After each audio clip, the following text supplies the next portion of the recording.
po sa inyo lahat. Papakalala natin ang bumabasang burachi. Paulo Crisostemo. Papakalala natin ang ating ang aking anak niya. Ay, ang papakalala ko po aking sarili. Ako po si Cathy Robet Crisostemo. Magandang gabi po sa inyo lahat. Magandang gabi, Beatrice. So, Friday na naman. So, well, hindi ako nag-vlog no Wednesday, no? Baka by busy lang si Michael, baka this weekend mag-vlog si Michael. So yan, so race number 1, first choice ko yung Golden Pitita. Second choice ko Giselle's Princess, at ang aking third choice ay si Bread and Butter 7, 5, and 2. Wait, naglag to. Right. Race number 2, 1 for the day Jumbo, lamang po yan. Second choice, Navy Cat, at ang aking third choice ay si Antique Collector, 5, 3, and 1. Right. Alright.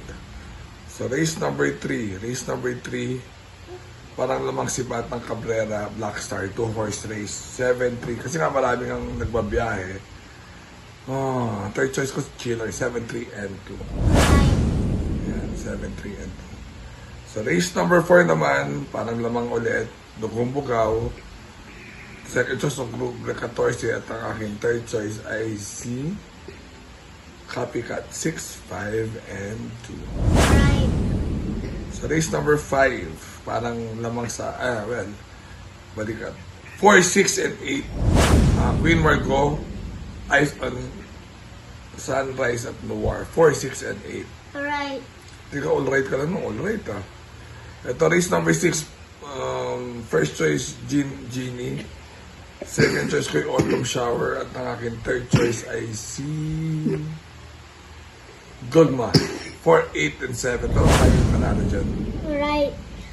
Sa last race naman, parang nagbatak lang yung Everyday Black. Hindi ko lang ako lalaban yan. First choice ko, Radas Gray. Second choice, Everyday Black. Third choice ko, Alasabon. 5, 1, and 6.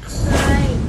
Remember to be good because God is good all the time. Quick vlog. Bye-bye. See you guys this weekend. Bye-bye.